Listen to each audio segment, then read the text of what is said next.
Hey everybody, welcome to the Ballet Rising videocast. Today I'm really excited to be speaking with someone who I met a couple years ago when I was just launching Ballet Rising. She's the director of the What Dance Can Do project, a project based on advocating for dance as a means of helping marginalized people and communities. They've worked with veterans, they've worked with people in hospitals, they're working in communities, less fortunate communities around the world, both in Europe and in developing countries. It's just a great project. They're wonderful advocates for the medium of dance in society, and she's just a great person all around. I always love talking to her. She's super fun, super intelligent. So let's welcome Aurélia Sellier.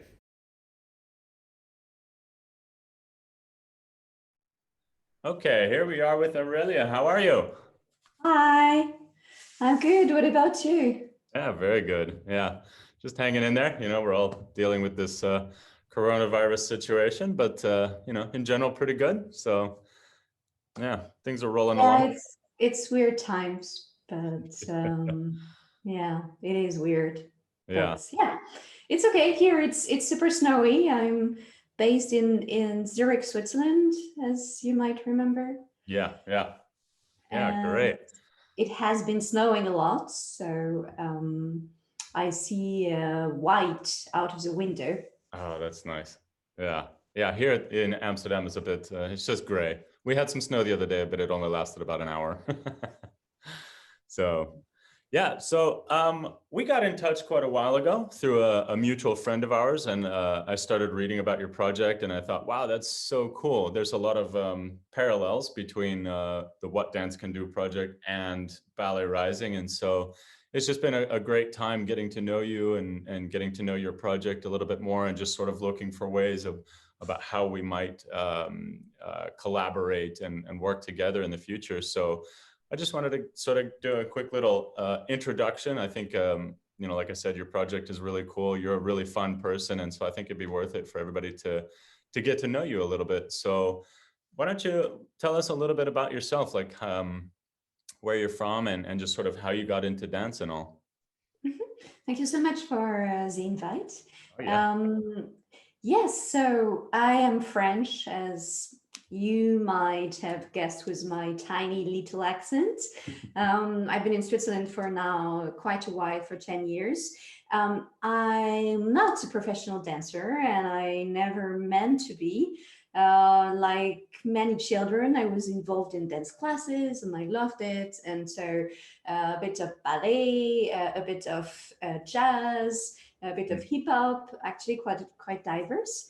Yeah. And then I stopped for many years, and I started again a few years back. Um, and mostly I'm a passionate dance audience, so I have always loved as an audience to watch ballet, and it's always what has really like triggered butterflies in my stomach, Nice. and and and that's why when I took a professional break a few years back, so I was working in large multinationals in diverse functions, and I took a break and I wanted to do something meaningful, and I wanted to do something that was both related to arts and also to philanthropy, solidarity, and it's dance that came to my mind first. Great. And that's how the What Dance Can Do project was born. Now, when was it? 3 years ago? 3 years ago, yes. Okay. Nice. Yeah. Great. So what have you you've been pretty busy. I've been keeping up a little bit here and there and following along, and it seems like you guys have been doing a lot. So uh what are some of the projects you've been working on as of recent? So yeah. So in general, for the people who don't know what we do, so we're this non-profit organization, and or a let's say or belief or strong conviction is that dance changes lives, and especially for children and young adults and especially for children and young adults who are in difficult situations because of illness, poverty, exile. So all these situations that can happen in life, that dance can actually help them to be stronger, to be more resilient. It can give them skills and qualities and an attitude towards their life that makes them actually face these challenges in a better way. So what we do is we set up dance programs and events for children and young adults. So we work internationally um, in Switzerland, France, Kenya. We are in New Zealand. Oh, I just saw that. And Morocco. So lately, well, as you can imagine, 2020 was not like, like the super exciting year where a lot of things happened. Um, Yeah. but still, surprisingly, we managed actually to do quite a few things, as you said. So we have a new partnership in Morocco with an orphanage. Oh, wow. So we are lucky enough to have an amazing team of ambassadors. So we work with some, I guess, some of the best dancers in the world. Yeah. So both ballet dancers, classical ballet and contemporary. We hope, by the way, that we will also be working more with other dancers outside actually of this contemporary and classical ballet categories. We do it a lot, but not enough yet. Yeah. So Morocco in December with Léonard Bolac, so one of our ambassadors from the Paris Opera. There it's with very small children. Actually, they're from 5 to, actually majority from 5 to 8, and the oldest one is 12. So we give dance classes to them. With Leo, it was really an initiation to ballet. And we are going to continue this year in Morocco. We are also in New Zealand. We have a team in New Zealand, which is amazing and crazy, because it's so far away. And when did that come about? I was also wondering, it is possible. So I had no clue that we had some fans in New Zealand, and we do. And it's three amazing ladies. One is a former ballet dancer, Russian ballet dancer, and the two others. So she's giving classes, and the two others are organizing. And they just heard about us, reached out, and said, "Can we organize what dance can do New Zealand?" And of That's course, so cool. I was super happy, and yeah, they are just working independently in the sense that they made everything happen by themselves, found a local partner, so working with a school, and they're working with children who so they don't belong to any of the groups I mentioned before.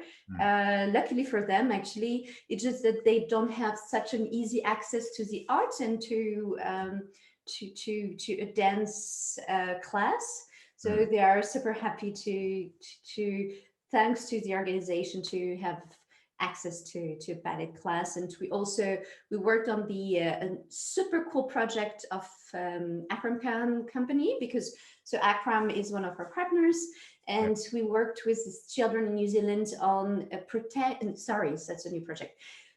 Akram Khan's company project is Animal Kingdom. And so the kids worked with the Animal Kingdom project, which is super cool. Yeah. I mean, you have an incredible list of ambassadors. I mean, it's just some of the top names in the dance world, in the classical ballet world, but just in the dance world in general. I mean, tell us a little bit about who some of these people are, because I mean, you can read the list and it's like an all-star cast of people.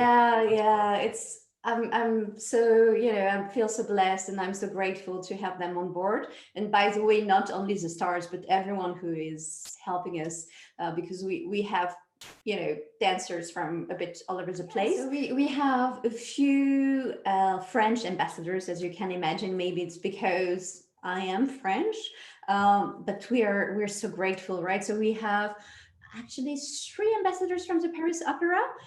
We have Léonard Bolac, who was in Morocco last month, who was in Kenya as well. We have Hugo Marchand, who's working with the young migrants in Paris and also at the hospital. By the way, Léonard is also working, giving dance events, performing for children at the hospital. We have Marie-Agnès Gillot, who used to be at the Paris Opera. A legend. Uh, we have Dorothée Gilbert as well, who started, who joined the team of ambassadors a bit more than a year ago. And then, so it's not only French people, we also have people from other places. So we have Alexander Jones from the Zurich Ballet, who was in Kenya, and he's also working in hospitals in Zurich for the children there as well. We have Francesca Hayward, who just joined us last year. So she has not been able to start actually doing things because of the pandemic, but we are really, really looking forward to doing wonderful things with her. She's just amazing. She really, she's very committed to the cause and really wants to actually start working with kids in London. She would like to work in the UK. That's amazing. And we also have two great dancers from the Royal Danish Ballet, Ida Pretorius and Jimin Hong. And we have three actually more contemporary dancers, freelancers. So it's Yan Xinglin, she's a dancer and choreographer, and she used to be a ballet master for Akram Khan Company. And we have Dorma Malia, who is also dancer choreographer, and he worked with the Kibbutz dance company at some point, and also here in Switzerland, in Lucerne. And last but not least, we have Ahmad Jude, a wonderful Ahmad, who's also working freelance, but was a guest dancer at the Dutch National a few years back, I believe. He's a real inspiration. My gosh, his story is just incredible. I mean, when you hear it, you're like, wow. So much respect for that guy. Such a lovely person too. Great dancer. Super cool. Yeah, his story and also his involvement, right? Because he keeps, teaching and inspiring young migrants, actually, as he's working, with the organization SOS Children Villages.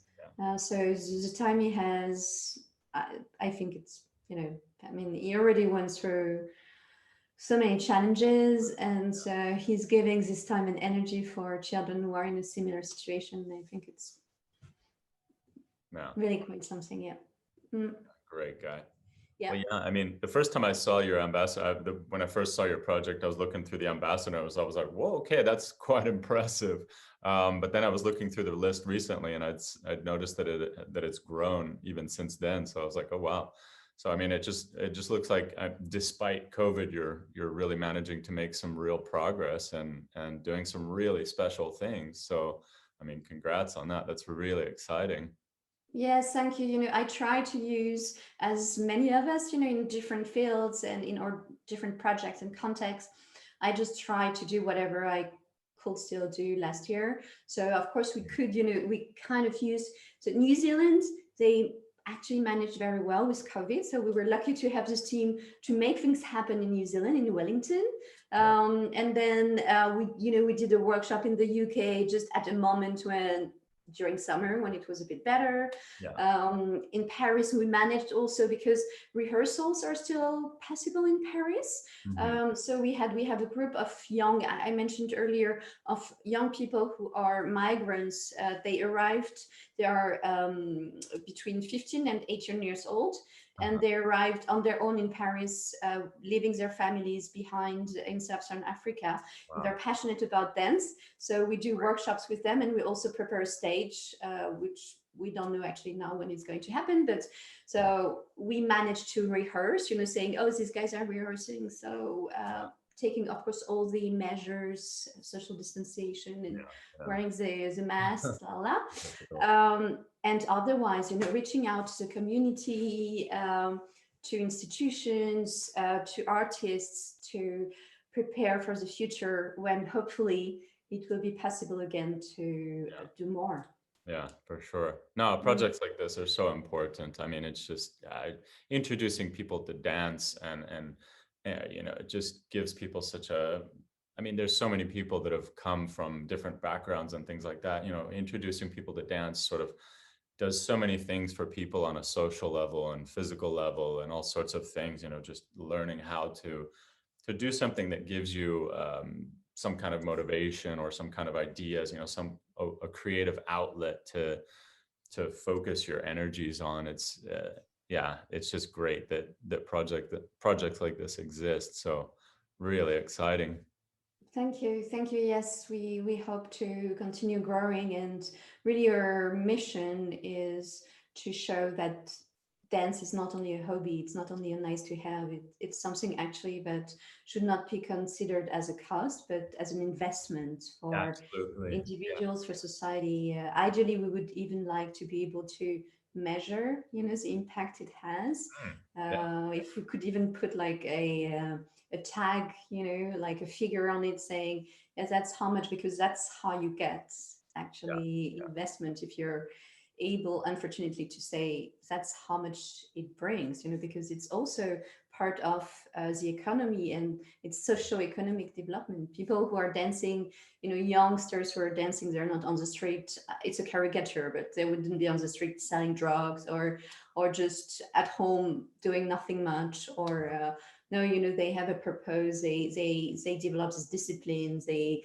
develop this confidence, this energy that make them actually perhaps either kick asses. Sorry, excuse my French, in the dance world, or kick asses, at school, Yeah. in their future job, maybe starting a small business, or that's this positivity that Mhm.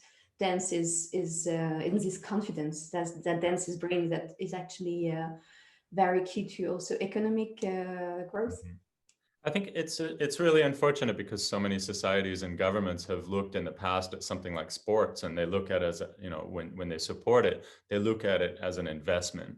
And it's really unfortunate that more people around the world haven't looked at dance in the same way and saying, okay, if we invest in the arts and dance for our communities, it's going to do this for our kids. It gives them social outlets, social cohesion, physical abilities. There's so many benefits to it that go right up alongside with sports. And so we need more projects and more people out there to really explain this, that dance is every bit as much an investment in the people, in the community, as it is, just giving money to a charity. It's really, yeah, it really helps with a lot of different things. So yeah, it's great that you're doing that. Really, really cool. So Thank you. what are your plans for the future? What do you, I mean, not that it's very easy to plan anything right now, but what It's not, I confirm, our plan. So we continue with Morocco. Mhm. We had this first few days of introduction and kickoff with Leonor. Uh-huh. And now we are looking into new dates. We hope to be going back. I say we. Unfortunately, I don't think I will go, but it's the organization. So the team is going back next month, I hope. Mhm. And we would like to do something. We try to be as sustainable in our impact as possible. So we want to have several dance workshops along the year. It's not going to be easy to find a local resource there because it's a bit in the middle of nowhere in the Atlas Mountains. Okay. But what we also try to do more and more, and also because of the costs, right, is to have local teams. So Morocco is a place where perhaps we won't be able to find a local team right now, but a local resource right now. But in other places like New Zealand, where we continue as well the workshops, Mhm. it's a local team that is delivering the workshops. We have an amazing project in the pipes. So it's called Protect Our Animal Kingdom. It's inspired from the Animal Kingdom project of Akram Khan Company I was mentioning earlier. And as I was saying, we're blessed also because we have Akram on the board of our organization. And I try to be fast. I'm passionate about this project. I could speak about it for hours. But Your it's platform. no. Tell us. Everyone is going to fall asleep now.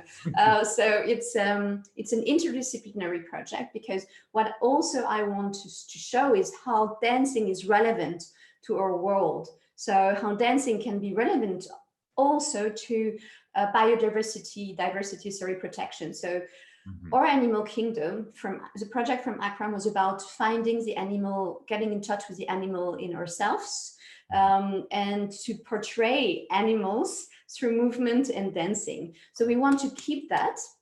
So having programs, sessions with kids in different places in the world, and having the kids, getting in touch with their inner animal and portraying it. But also we want to get scientists and environment activists to also exchange with the kids, that we have a kind of like a program, interdisciplinary program with dancing, with where they learn about diversity, where they learn how to protect it, and the outcome being at this stage, I think it will be a message from the kids to the leaders of this world on what they hope for the future in terms of biodiversity. So that's something that I'm really, really keen on. That's very cool. I want to, keep me up to date on how that's going, because I would love to cover something like that for Ballet Rising, because that's just fascinating. We did an article, our writer, Elisa King, did an article recently on a dance company down in Namibia, and it's the only dance company in Namibia. And apparently it formed originally as an organization, a health organization. But because the country has so many different languages, it's impossible for people to communicate very well about various social issues around the country, health issues in particular. And so they started doing it through dance, because they found that dance was more of a universal language. Yeah. And so there's just lots of really interesting things like that about what people are doing with dance in order to solve other issues, so whether it's, just health and civil service issues, or whether it's, biodiversity and preservation of our natural environment and things like that, dance can be such a powerful tool if we really bring it together and use it in the way that sounds like you want to do. So I mean, that's really it's really about showing, it's a bit in the same direction as what I was mentioning earlier. So to make dance relevant, so that people don't see it only as, once again, as a hobby, as a nice to have. No, it can help us actually face some other challenges. And here, that's really the idea. And otherwise, we hope to, it has real practical uses besides just being fun and healthy and things. Exactly. Exactly. A real, very powerful added value for society. And we hope to start working in the UK, both in London with Francesca, and also hopefully in Glasgow. We have a new team member there. Continue our action in the hospitals, hopefully also starting working in Belgium, because we have a new partner hospital there, but we haven't started to work with those guys. So just continue, what we've been doing and forming new partnerships. Great. Well, you have a partner in Amsterdam. Yes, thank you. I hope that we can collaborate more in the future. Yeah, for sure. I'm looking forward to it. Yeah, and I'm happy to, whenever I'm, hopefully someday I'm going to start traveling again. But, as I'm talking to people in every part of the planet, I'm happy to, always tell them about the What Dance Can Do project as well, because, there's a lot of overlap between our projects, but then there's a lot of differences as well. So just always looking for ways that we can communicate and coordinate and work together, because obviously in the end, it's all about, art and society, and just coming together to make to help raise awareness of the value of dance in society and things like that. So yes. Yeah. So yeah, great. Anything you'd like to tell to the world right now? This is sort of the last little segment of all the interviews I do. Just anything you'd love to just say to the world about yourself, about your project, or just anything you want to say? To the world, yes. I guess, much of your audience, they are already believers in the powers of dance. So if not, dancers themselves, they love dancing. So I don't think I need to convince anyone. But for me right now, with the pandemic, it's really about connecting. And it's connecting is, more important maybe than it has ever been. And dance is something that connects us deeply with ourselves and with others. So I think we really desperately need that. We need to practice it, and this we can do almost anywhere. But we also need to see dance. And my message, but once again, your audience, I'm sure, will be sure and absolutely convinced of that, is that we need the arts to, we need to see dance, we need to be able as an audience to go back to theater and see dancers on stage. And that's, what keeps us connected, to be sitting in the dark with people you would never have met. That's this magic that we cruelly miss, and that, makes us perhaps interesting as a species, because otherwise we're really pray shit, to be honest. But this, to be able to create art and to appreciate art is really what makes us special, maybe one of the only things. Great. Yeah, very well said. Yeah, it's fantastic. So if anybody's looking for your project or looking for more information, what's the best way to find you? Where can they look for? So we are on Instagram and Facebook. The handle on Instagram is What Dance Can Do. On Facebook, we're the What Dance Can Do project, because in the end, it's our name. We also have a website, the What Dance Can Do project.com.